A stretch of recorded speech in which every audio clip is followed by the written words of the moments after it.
और आइए अब बात करते हैं अपनी ढपली अपना राग की। आजमगढ़ और रामपुर उपचुनाव की जंग तेज है। आजम खान के सियासी दबदबे की धमक इसी बात से नजर आने लगी है कि अब उन्होंने चुनावी दौरे तेज कर दिए हैं।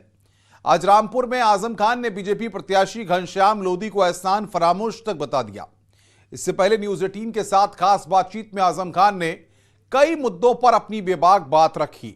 उन्होंने चारों इशारों में यह साफ कर दिया कि उनकी पूरी कोशिश रहेगी कि अखिलेश और शिवपाल के बीच की दूरियां कम हो। एसपी जहां उपचुनाव में पूरी तैयारी से जुटी है, वहीं बीजेपी भी पूरी टक्कर देने के लिए तैयार है। इसी पर करेंगे चर्चा, लेकिन पहले यह रिपोर्ट।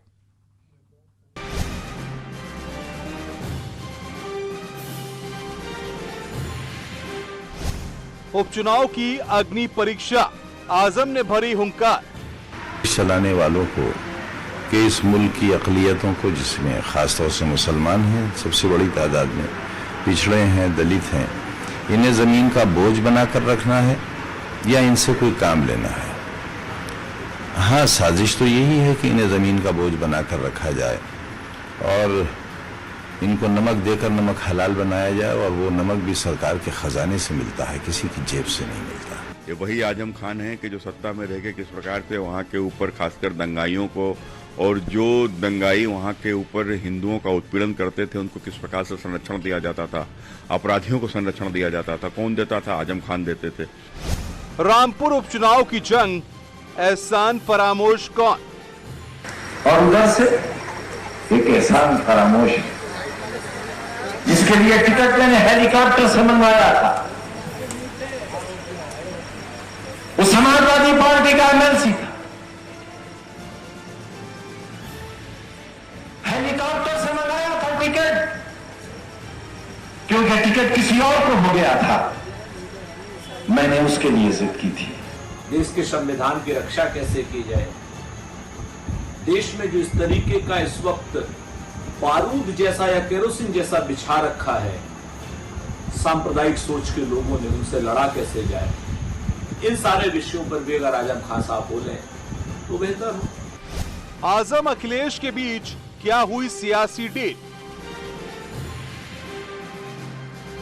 अभी मौका नहीं मिला है, लेकिन कोशिश करूंगा इस बात की कि बिखरे हुए तिनकों को एक बार फिर आशियाना बनाने के लिए तैयार किया जाए। क्या आपको लगता है ये बिल्कुल सही वक्त है कि दोनों को एक साथ आ जाना चाहिए? देखिए, जब आ जाए तभी सही वक्त है। इस तरीके से पूरे देश भर में सीबीआई, ईडी की कार्रवाई केवल और केवल राजनीतिक विरोधियों पे होती है, वो ये बताने के लिए काफी है कि भारतीय जनता पार्टी किस तरीके की राजनीति करती है। जहां तक माननीय शिवपाल यादव जी का प्रश्न है, हम इतना ही कहना चाहते हैं कि समाजवाद की लड़ाई को जो आगे बढ़ाने का काम करेगा, समाजवादी विचारधारा को मजबूत करेगा, उसका समाजवादी पार्टी में स्वागत है। इंतकाम की राजनीति, उपचुनाव में क्या है रणनीति? हो सकता है हमें सीख मिले इससे कि राजनीतिक इंतकाम अच्छी बात नहीं है, और सत्ता की दावेदारी और ठेकेदारी किसी की नहीं है। सैकड़ों बरस मुगल रहकर चले गए, जिन्होंने ख्वाब में भी नहीं सोचा होगा कि बहादुर शाह जफर भी होंगे। इसको तमाम उनकी बैकग्राउंड को देखते हुए उनके ऊपर कार्रवाई हुई है, और कार्रवाई प्रशासन ने की है। तो निश्चित रूप से जब कार्रवाई कोई क्लू मिला है तो उस आधार पर हुई है। तो कार्रवाई हुई है तो अब अपने आप को एक तरीके से शहीद दिखाना चाहते हैं, विक्टिम कार्ड खेल रहे हैं। रामपुर की सल्तनत का असली आजम कौन?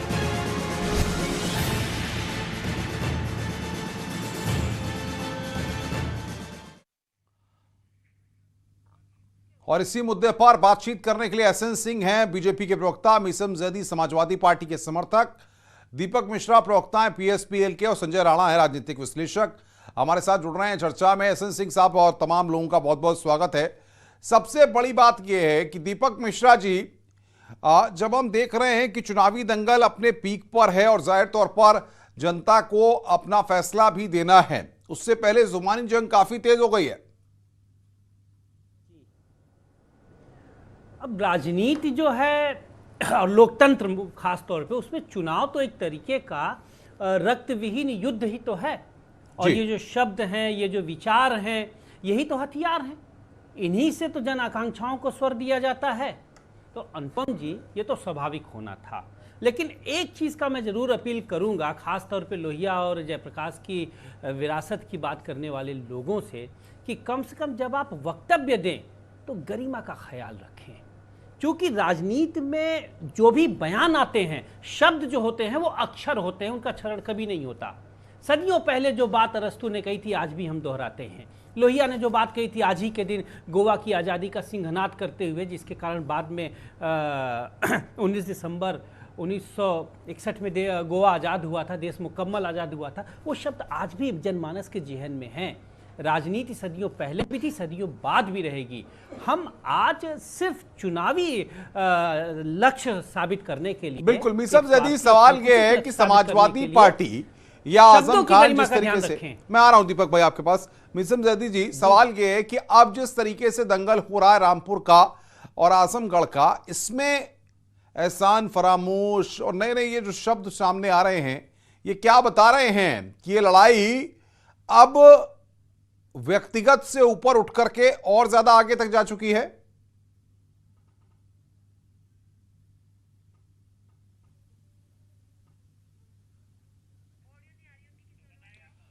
एसएन सिंह साहब हमारे साथ हैं। एसएन सिंह साहब, आप किस नजरिए से देखते हैं इन दोनों सीटों के दंगल को, और आपको लगता है कि आजम खान साहब जो एहसान फरामोश कह रहे हैं भारतीय जनता पार्टी के प्रत्याशी के लिए, तो इसको क्या माना जाए? ये क्या जीत हार से पहले का कोई कॉम्बिनेशन बन रहा है या फिर कोई नई पटकथा लिखी जा रही है रामपुर में इस बार? अनुपम जी, आपके चैनल पे जो इंटरव्यू उन्होंने दिया, मैंने अच्छे तरीके से उसको सुना, देखा जी। मैं तो यही कहूंगा कि नफरत के बीज बोने वालों के जुबान से अगर मधु की तरह मिठास वाली आवाज आ रही है, निश्चित तौर पे कानून ने अपना काम किया है। यह कानून के कार्य का असर है कि इस तरह से बात कर रहे हैं। नहीं तो आजम खान साहब तो, जयप्रदा जी जो एक महिला लोकतांत्रिक तरीके से चुनाव लड़ने आती है, वो क्या पहनती हैं उसके बारे में भी बयान देते हैं। आरएसएस के लोगों को कहते हैं वो शादी क्यों नहीं करते हैं, और बदायूं में गरीबों के लिए भी क्या क्या उन्होंने नहीं कहा, भारत माता को डायन कहा। ऐसे लोग आज लोकतांत्रिक तरीके से अगर एक अच्छी मीठी आवाज में बात कर रहे हैं, तो मुझे लग रहा है एक भारी बदलाव आया है। या उत्तर प्रदेश में आदरणीय योगी आदित्यनाथ जी के सरकार के नाते बदलाव आया है।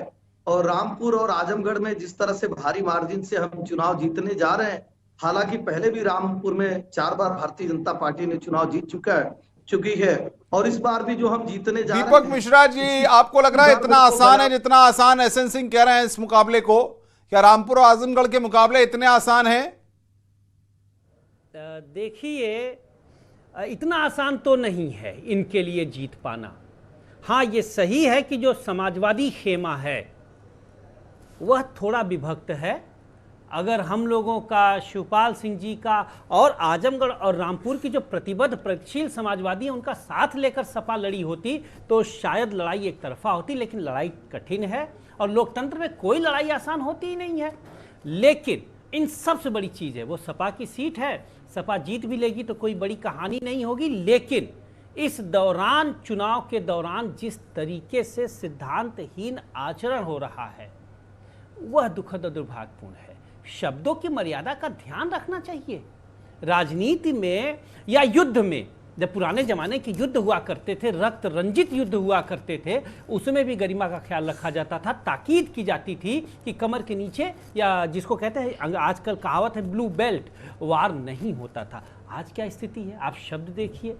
तो मैं चाहूँगा कि बड़े से बड़े नेता, और मैं क्या, यह तो भारतीय लोकमानस चाहता है कि चुनाव लड़ने के दौरान आप ऐसा कोई हरकत न करें कि बहुत महत्वपूर्ण बात आप कह रहे हैं। मीसम जैदी अगर मेरे साथ जुड़ गए हैं, उन तक आवाज पहुंच रही है, तो जैदी साहब समझना चाहूंगा आपसे, आप किस नजरिए से देख रहे हैं इन दोनों सीटों के मुकाबले को?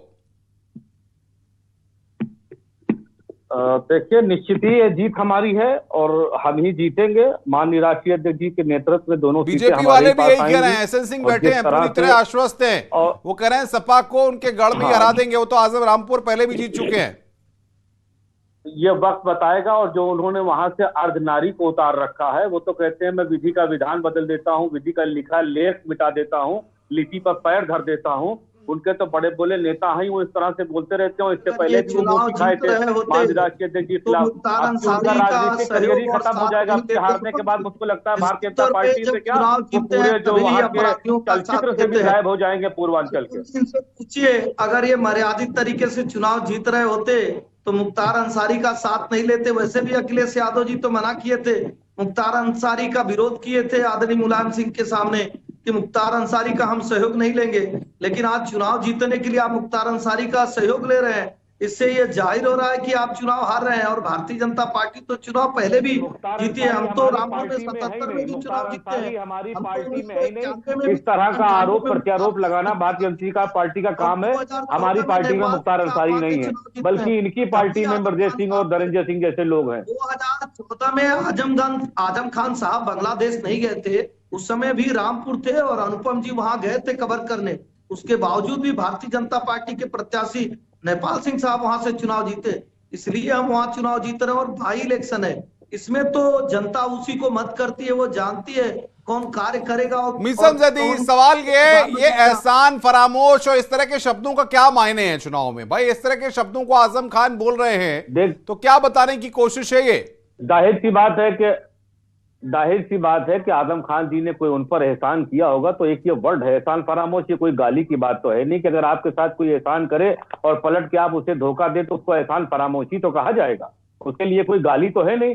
इनके नेता तो गालियां बकते हैं, इनके नेता तो गोली मारते हैं और बीप बीप बीप क्या क्या वर्ड इस्तेमाल करते हैं। पहले इनको अपने नेताओं के बारे में देखना चाहिए। माननीय आजम खान जी ने अगर कोई एहसान किसी पे किया तो उस पर एहसान फरामोशी कहा जाएगा, उसको और कोई समझना नहीं है। कोई गाली नहीं है, एहसान फरामोश गाली में माफी मांगना पड़ा आजम खान साहब को। फरामोश करने वाला है। में दुष्कर्म की घटना होती है और आजम खान साहब ने क्या कहा? आजम खान साहब तो जाने ही इसी बयान के नाते जाते, वो तो अखिलेश यादव जी पे इस तरह से टिप्पणी करते थे। एक बार समाजवादी पार्टी छोड़ के चले गए थे और आप याद करेंगे तो मुलायम सिंह साहब पे भी ढेर सारी ऐसी बातें कहे। मैं रुकूंगा आपको भाई। संजय राणा राजनीतिक विश्लेषक है। संजय जी, इन दोनों सीटों के रिजल्ट्स कुछ भी हों, दोनों ही पार्टियां या फिर बीएसपी भी अपनी ताल ठोक रही है आजमगढ़ में।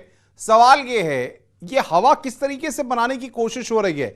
समाजवादी पार्टी कुछ नए बैक फ्रंट पर चीजों को देख रही है, बीजेपी एक अलग समीकरणों के साथ पूरे मुकाबले को देख रही है।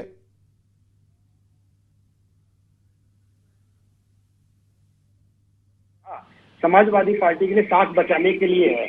अब देखिए, जहां तक आजम खान साहब का है तो आजम खान साहब के लिए कोई नई बात नहीं है। पिछले नजर आ रहे हैं उस हिसाब से स्थिति समाजवादियों की जीत होना है। एक मिनट सुन लीजिए भाई साहब, व्याकुल भारत नहीं होना चाहिए। व्याकुल भारत होने से तकलीफ बढ़ जाती है, दिखाता है कि आपके अंदर संयम नहीं है। अगर आप जीत रहे हो तो संयम रखिए। तो ये देखिए, अनुपम भाई उनकी आदत है, उनके बलबोल है, इनकी तरह की भाषा वो हमेशा यूज करते आए हैं। चाहे वो जयप्रदा जी का मामला हो, चाहे किसी और कैंडिडेट का मामला हो या किसी और प्रत्याशी का मामला हो, तो उनकी जो जबान है उस पर लगाम नहीं है और फिर से अपनी वो तर्क तरीके से अपनी बातों को रखना चालू कर दिए हैं कि उनका नया अंदाज। देखिए, उनका कोई अंदाज नया नहीं है, अंदाज से हम लोग वाकिफ हैं और ये चलता रहेगा।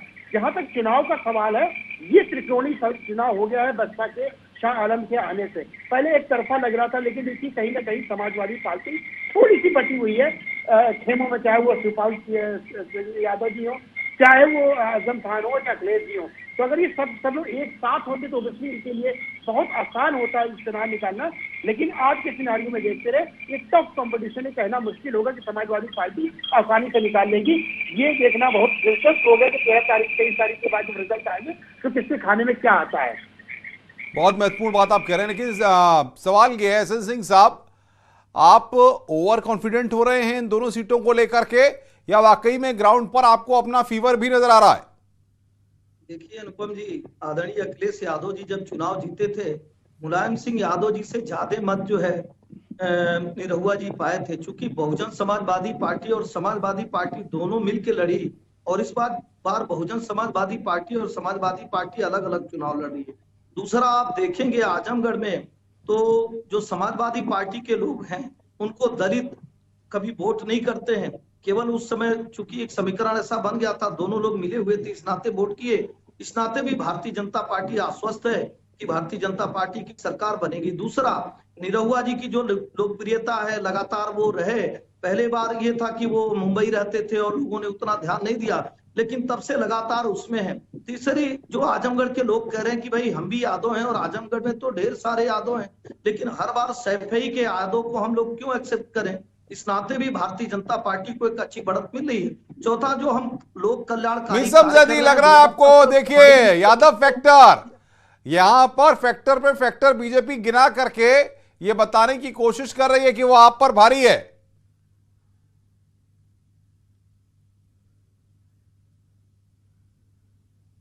मीसम जदी साहब बोलिए। उसके नाते भी प्रदेश की जनता हमारे साथ है और आजमगढ़ के लोग मैं आऊंगा मीसम जदी तक आवाज नहीं जा पा रही है। दीपक मिश्रा हमारे साथ बने हुए हैं बहुत देर से। दीपक भाई, सवाल ये है कि क्या भाजपा इस रेस को ऐसा बताने की कोशिश कर रही है कि वो इस रेस में खुद को आगे लेकर चल रही है जनता के लड़ाई से या जनता के परिणाम से पहले, ऐसा आपको लगता है? देखिए, मैं भाजपा प्रवक्ता जी को बड़े ध्यान से सुन रहा था, सुनना भी चाहिए, विपक्षी स्वर को भी आराम से सुनना चाहिए। आज मुझे एक बात की तकलीफ आ गई कि भारतीय जनता पार्टी कितनी चालाकी के साथ जातिवाद के जघन्य रूप का, जिसको मैं कुत्सित शब्द का प्रयोग करूं तो गलत ना होगा, का प्रयोग कर रही है। मुझे यह घटना श्रद्धेय अटल जी ने बताई थी। जाट साहब के साथ में उनसे मिलने गया था, प्रणाम करने गया था, तो उन्होंने दीनदयाल जी का एक उदाहरण दिया था। दीनदयाल जी चुनाव लड़ रहे थे, वह चुनाव जिसमें डॉक्टर लोहिया जीते थे, आचार्य जी भी कृपलानी जीते थे, दीनदयाल जी हार गए थे। वो जौनपुर से लड़ रहे थे। बस सुनिए ना, बात सुनिए। तो उन्होंने कहा, लोगों ने कहा कि वहां ब्राह्मणों का एक गांव है, आप सुनिए, ब्राह्मणों का एक गांव है, वहां जाके आप चुनाव वोट मांग लीजिए। जानते हैं क्या कहा था दीनदयाल जी ने? मैं चुनाव में हारना पसंद करूंगा, लेकिन जातिवादी शब्दों का प्रयोग नहीं करूंगा। मैं अपने ऊपर जातिवाद का आरोप नहीं लगाना चाहता, मैं नहीं चाहता कि सिद्धांत हार जाए और दीनदयाल जीत जाए, और अंततः दीनदयाल हारे, लेकिन जातीय गुट का प्रयोग नहीं किया। आज तो बड़ी चालाकी से कह रहे हैं कि यादव इधर, दलित उधर। यह गलत है। यह राष्ट्रवाद की कसौटी को लांछित और संकुचित करता है। आप राष्ट्रवाद पे वोट मांगिए, आप अच्छा लगेगा, हम तर्क देंगे, आप भी तर्क कीजिए। ये कौन सी बात हो गई कि अब बाहरी यादव, भीतरी यादव, सैफई का यादव, नॉन सैफई का यादव, इस तरह की बातें ठीक नहीं है। आज अगर अटल जी जीवित होते तो इस बयान पे आंसू बहा रहे होते। दीनदयाल जी तो भाजपा से अपना इस्तीफा दे देते। ये क्या हो गया है? सिद्धांतों की बात की जाए, आप सरकार में हैं, आपने आजमगढ़ के लिए क्या किया ये बता के वोट मांगिए। सलाह देगी, निश्चित तौर पे लोग दुखित होंगे। आज आप लोग तो सिर्फ परिवार की राजनीति कर रहे हैं। अब छोड़िए, फिर वही छोटी बातें। अरे भाई, सबसे बड़े दल का दावा आप करते हैं, इतनी छोटी बात क्यों कर रहे हैं? अभी मैं देखिए, एक ना गलत बात, एसएन सिंह जी, आप भले व्यक्ति हैं, वह बात क्यों कह रहे हैं जो बात भलाई के विपरीत है? मैं रोकूंगा आपको। मीसम, आवाज आ रही है आपको मेरी? मीसम जदी, जी मैं सुन रहा हूं।